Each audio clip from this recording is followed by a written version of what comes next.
Praise the lord. ఈ పిల్లలు ఏం చేస్తున్నారో తెలుసా?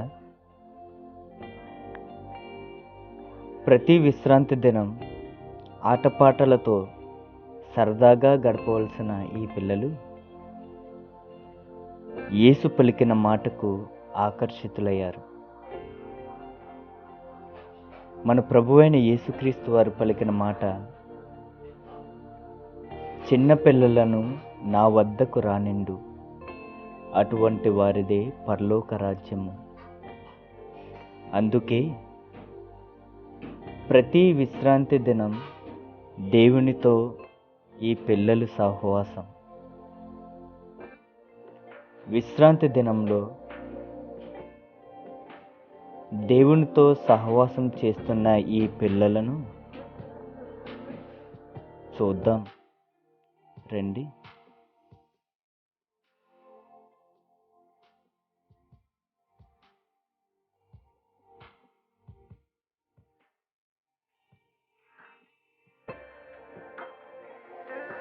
ఉదయాన్నే లేచాను రా, గుడికి వెళ్ళాను రా, ప్రార్థన చేసుకున్నాను రా, వాక్యాన్ని విన్నాను రా.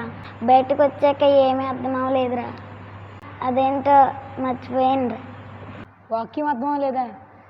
గుళ్ళో ఉన్నంతసేపు దేవునిలోనే ఉంటాం, కానీ బయటకు వచ్చిన తర్వాత అంతా లోకాసే. ప్రతి ఆదివారం చర్చ అయిపోయిన తర్వాత ఆటలాడుకుంటాం, పాటలాడుకుంటాం. కానీ ఈరోజు స్పెషల్ ఏంటంటే నీకు అర్థం అవ్వలేదన్నా కాబట్టి ఈ లోకాసులో ఆటలాడుకుంటాం, పాటలాడుకుంటాం. కానీ ఈరోజు నీకు మేమందరం కలిపి ఈ వాక్యాన్ని అర్థమయ్యేటట్లు చెప్తాం. స్నేహితుడు అంటే ఆటపాటల్లోనే కాదురా, తప్పుల్లోనూ కూడా స్నేహితుడు ఉండాలి. అలాగే ఈరోజు దేవునితో సహవాసం చేద్దాం, దేవుని వాక్యం గురించి మాట్లాడుకుందాం.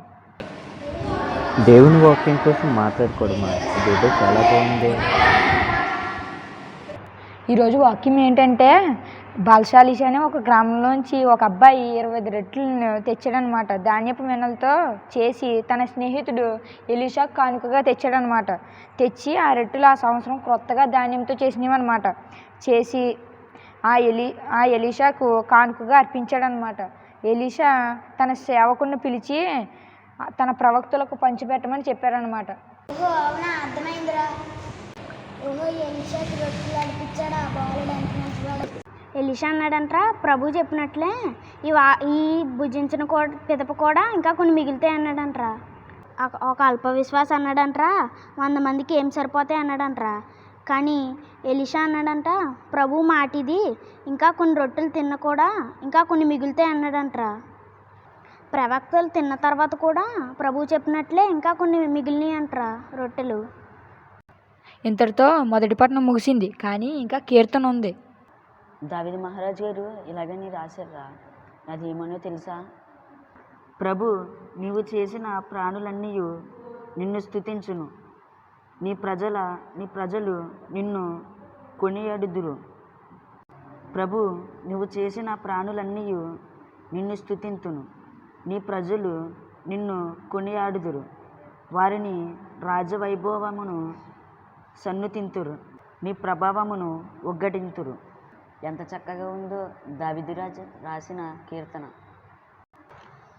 అరే, పునీత పౌలు గారు 2వ పట్టణంలో ఇలా చెప్తున్నారా, ఏంటంటే పౌలు గారంట దేవుని వాక్యంలో బందీ అయిపోయి ఉన్నారంట. అప్పుడు మనకి కొన్ని మాటలు చెప్తున్నారు. ఏంటంటే మనం సాధువులుగాను, సాత్వికులుగాను, సహనశీలుగాను ఉండాలంట. అలా ఉండాలంటరా. అయితే మేము ఒకటిగా బంధించు శాంతి, ఆత్మ వసగు ఐక్యమును మనం పొందుకోవడానికి సాధ్యమైనంత వరకు ప్రయత్నించాలిరా. మనం సాధ్యమైనంత వరకు శాంతిని, ఆత్మను పొందుకోవడానికి ప్రయత్నిస్తే ఎంత బాగుంటుందిరా. అంతేకాదురా, మనం ఎలా ఉండాలంటే ఒకే శరీరము, ఒకే ఆత్మ, మిమ్ము దేవుడు పిలుచున్నాడు, ఒక నిరీక్షణ కదా. ఇంకా పౌలు గారు ఒకే ప్రభు, ఒకే విశ్వాసము, ఒకే జ్ఞానస్థానము, ఒకే దేవుడు, ఒకే తండ్రి, ఆయన అందరి పైగా అందరి ద్వారా అందరి యందు ఉన్నవాడు. ఎంత చక్కగా ఉన్నదిరా ఈ వాక్యం. అలా ఒకే శరీరము, ఒకే ఆత్మ, ఒకే దేవుని యందు మనం ఉంటే ఎంత బాగుంటుందా.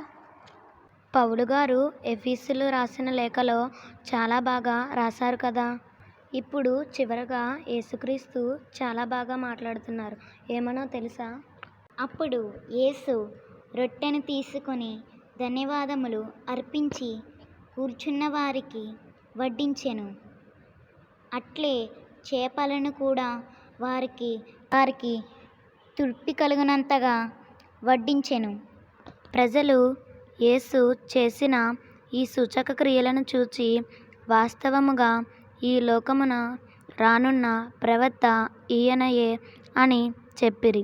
ప్రజలు తనను బలవంతముగా రాజును చేయనున్నారని తెలుసుకొని యేసు మరలా ఒంటరిగా పర్వతముపైకి వెళ్ళెను. ఈరోజు మనం వాక్యాన్ని విన్నాం.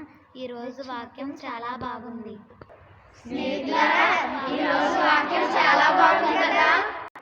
లూకా శుభవార్త 11వ అధ్యాయము 28వ వచనము. దేవుని వాక్కు ఆలకించి దానిని పాటించువారు మరింత ధన్యులు. వీలునున్నవారు వినుగాక. ఆమేన్.